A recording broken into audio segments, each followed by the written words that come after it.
What is up YouTube, and welcome back to another RiftGuides WildRift video. We have another gem for you, and this one is a special one that comes on to the Heartsteel propaganda. It's all about becoming tanky, scaling, and making or turning your champion into a late game powerhouse that is incapable of dying, yet dishing out the most damage possible. So what do we do to achieve this? We buy core items, then Heartsteel, and then buy more of our other items. But how does it work? Why is it so broken? And why is not anyone or everyone just doing so?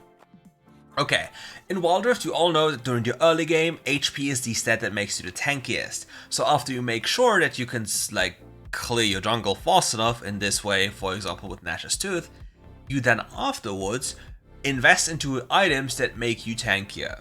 So Heartsteel is an item that doesn't only make you tankier, it also grants you a little bit of extra damage, ability haste, which is absolutely busted, and scaling health as many times as you can proc it. So if you're an avid fighter that loves to fight and loves to abuse base stats as well as just raw HP, Heartsteel is your way to go, and all the ways you can make your champion even better. Is this supposed to be like this? Normally I would say just no, because Heartsteel is an item that has been a thorn in the sides of many people for a long time because this item is inherently broken, similar to, for example, items such as Divine Sundra. These items are beyond busted in the way they function and what they do, that there's barely any other item that can get remotely close to the power level of these items. With this in mind, is there anything that can be done? Well, if there's Heartsteel in the game, there must be Divine Sundra in the game, because without the other one just goes even crazier. But what happens if you pair them up together? And even add Sundra Sky to it on AD users, you become invincible, unkillable. AD carries will not have enough damage unless they're percentage-based damage carries. And not every AD carry is a percentage-based damage carry. So we have a big power level differential between most of the AD carries that just make them borderline unable to play. Full clear of Gwendolina at 155-ish, roughly. And we see a dive angle here, counter gank happening, Lee Sin kick gets the kill, the turnaround happened, Garen just for funning it a little bit, gets the kill, gets level 5, tries to kill with the ult. Will she get the last needleworks into the head of the Lee Sin? Ah, he was debating. Now Gwen should not take any more CS because of the jungle debuff. Like, let me highlight this. Also taking Scorpion is a little bit of int. This Scorpion, this jungle debuff down there, this here, my bad. This means you gain a lot less gold from jungle minions. This is till 7:30 until plates fall.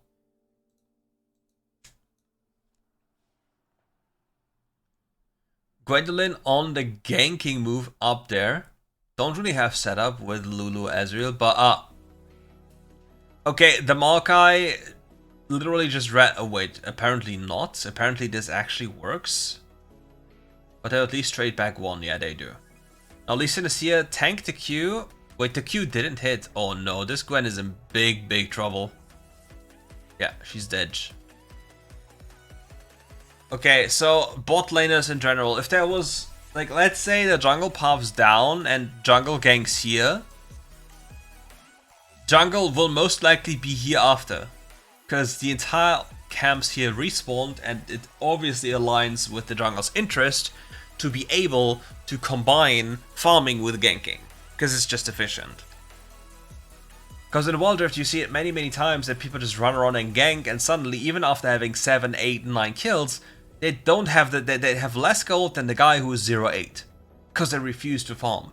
And then their impact dwindles because they don't have enough gold relative to the game time to actually be ahead to carry the game. Because they'll keep on doing the same thing, but then they'll get stat checked because, for example, the other champion scales better and you just die. Snip snip.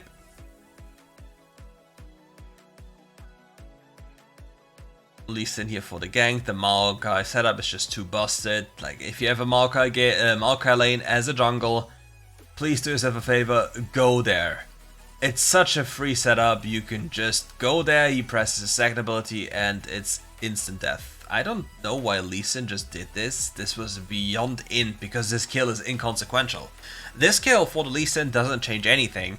You remember what I said about just farming? He just gained 300 gold but gave away 600 plus 300 gold to the Gwen. It just doesn't make sense. Because now the Gwen is obviously a way better scaling champion than the Lee Sin is.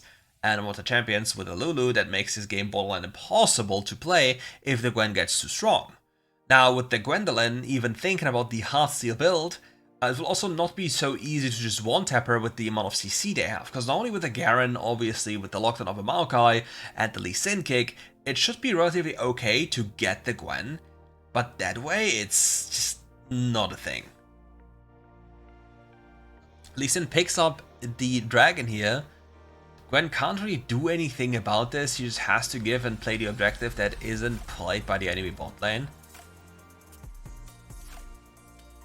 Yeah, everyone is here earlier. Very interesting package by the Corki. Turnaround on Lee Sin happens. Kick into the face of the Gwen. They secure the Herald, like the Mimic Herald. But will they get even more? The Lulu is assisting the Gwen right now. It's a very broken combo. Similar to the Olaf and Lulu. Only eclipsed by Yumi Gwen. It's so absolutely toxic. Mimics being placed mid lane. Lee Sin doesn't have kick, so he can't just die instantly. He is hovering the edge of his own zone. No way, he steals the Mimics. He's such a thief. Like, he's hovering the edge of the zone because he knows that the enemy can't walk inside relatively to the distance while he's able to deal damage because they would die. And then he just backs off. It's very good Gwen play.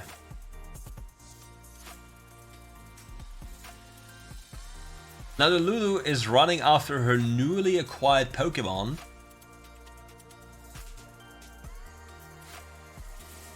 And we'll probably only see them throughout the game in a tandem, whereas the Ezreal is going to farm side.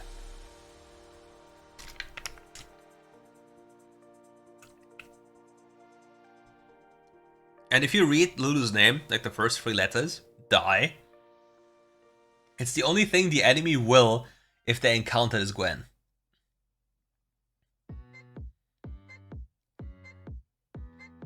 Lulu needs, however, to get a few stacks for a passive. Okay, nice attempt by the Maokai to catch somebody here. But I think he didn't even want to catch anyone. And now Lee Sin and Garen will die unless Lee Sin kicks early. Or probably doesn't have kick. Yeah. Because they killed the Urgot. Meanwhile, mid lane is being sieged. There's not much they can do. There was only a Tristana mid lane at that time against 2 to 3 people. And if the Maokai just W's and the Tristana messes up the W buffer, it's an instant death sentence for the Tristana.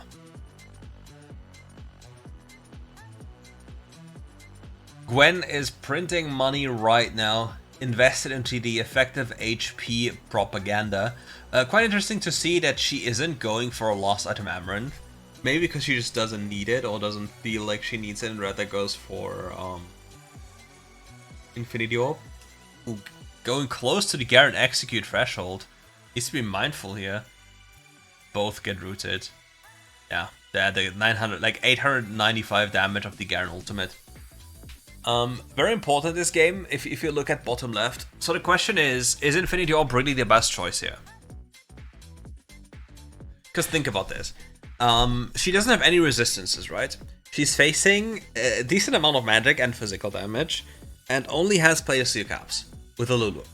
So the question would be, is Amaranth Twin Guard not providing you so much tankiness that you will kill them with a Lulu regardless, and you remove any chance of dying, or is Infinity Orb really needed?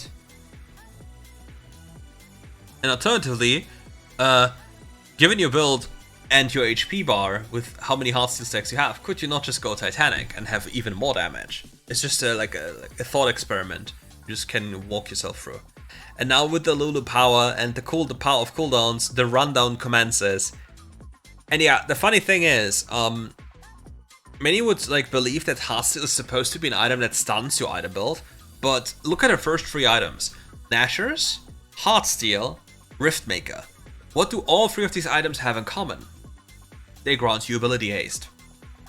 Now, ability haste is something that Gwen really desires to have as well, because obviously dashing around more often, having more first abilities, more second abilities, more ultimates is always something you really desire to have, especially if you need any bit of an advantage in terms of mobility during a fight.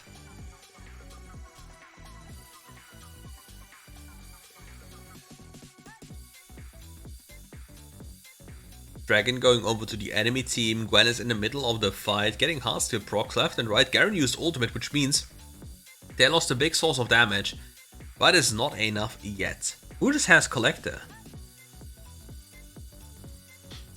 Also didn't have plated at that time, so it's a massive mitigation differential.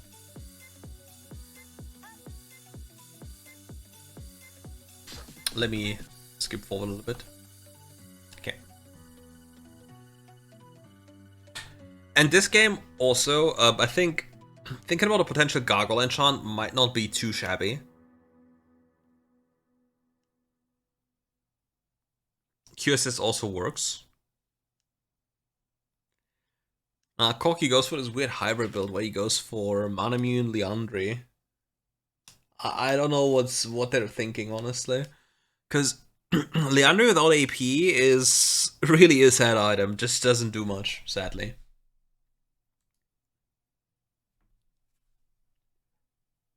And I don't think the enemy team is about poking. The good team is more about all-inning. Oh, Lee Sin with the heist.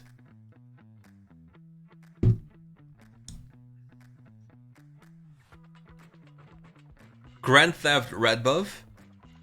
Oh, the Maokai. He just gets knocked around here, left and right. El Corquito turns golden, bro.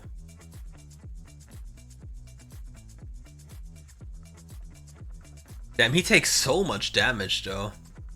Will the Lee Sin actually clutch? He actually clutched this! Damn. That's cooked.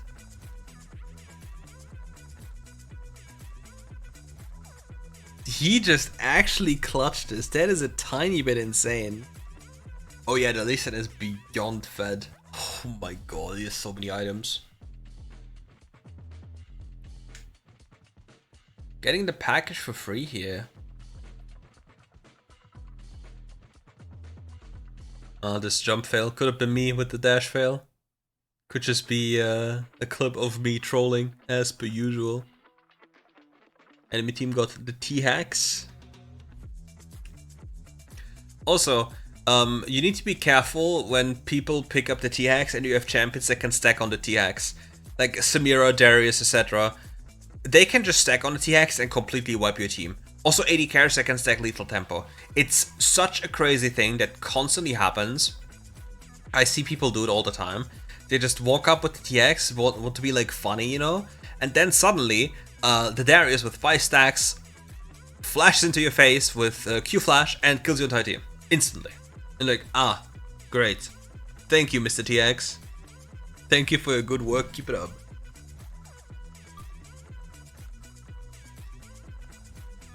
Lee Sin damage is vile, no? Like he has 1400 bonus HP. As well as plated steel caps, and it just doesn't matter. Just get one shot. Because not enough armor. And now I'd be like, when I see his items, like how, like actually Amaranth Twin Guard. Okay, Ezra just ran it down. Maybe he lagged, I don't know.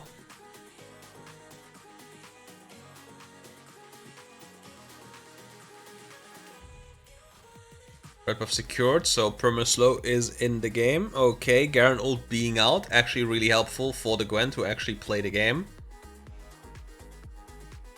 Snipped the tree to the Garen to death. The next one falls to the scissors. Exhaust happens onto the Gwen by the Corki. And they're just pushing themselves to victory. Look at the low cooldown. Oh, that's tragic. Lee Sin will get away. Can't get into range to slow smite. That's sad.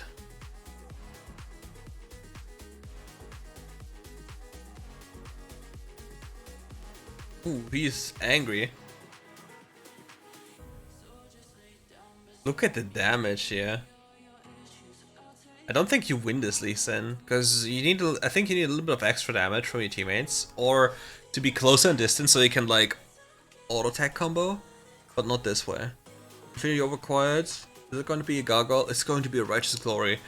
If any one of you has ever faced this madness of a Gwen with Righteous Glory, especially an AD carry, it's impending doom. It's a feeling of impending doom that is just so painful to face, because you just see them, like, see her walk towards you and you just know you die.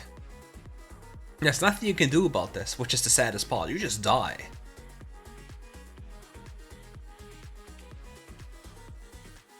The snippening is happening.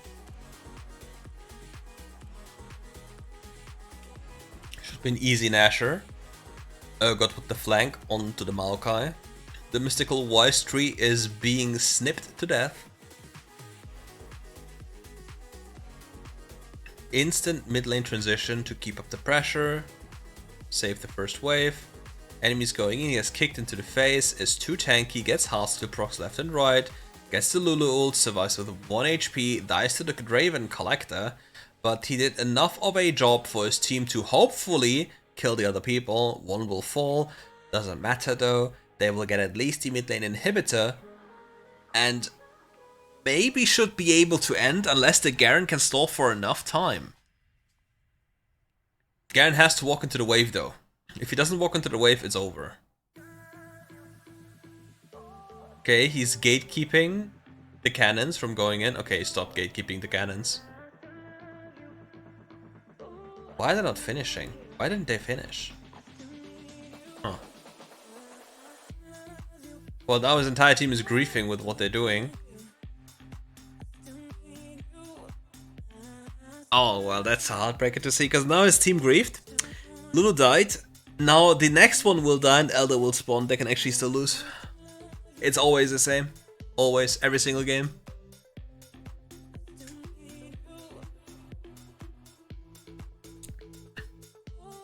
Lee Sin kicked the Ezreal flashed away still, and he died, yeah. Cool. Now the Gwen has to hope for a trap and kill the guy as he appears. Yeah. There's little chance of making this happen. There's also a massive top wave coming.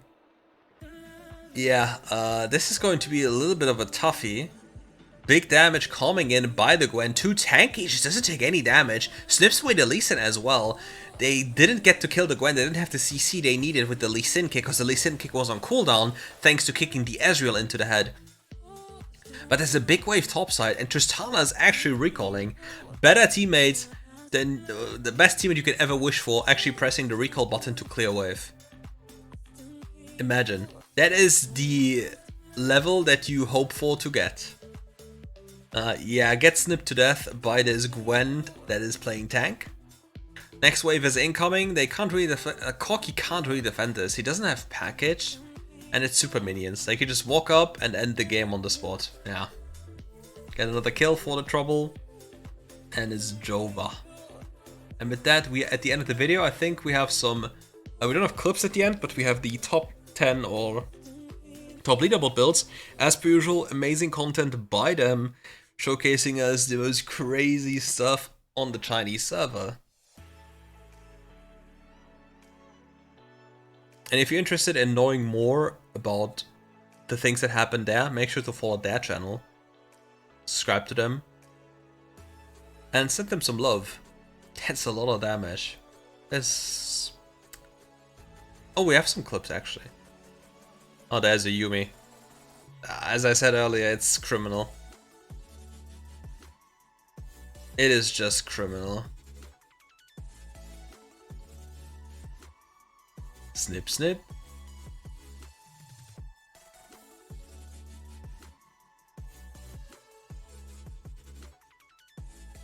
Just so much damage.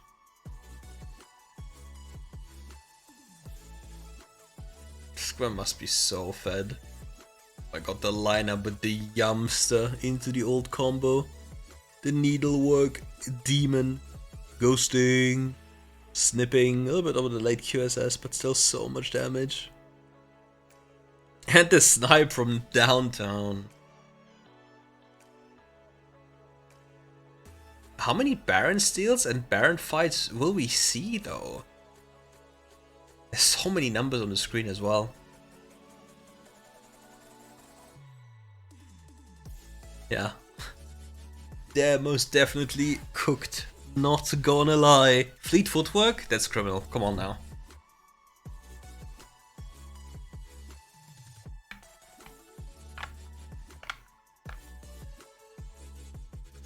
And yeah, we're at the end of the video. Thank you for watching. If you enjoyed the video, leave a like, subscribe to the channel.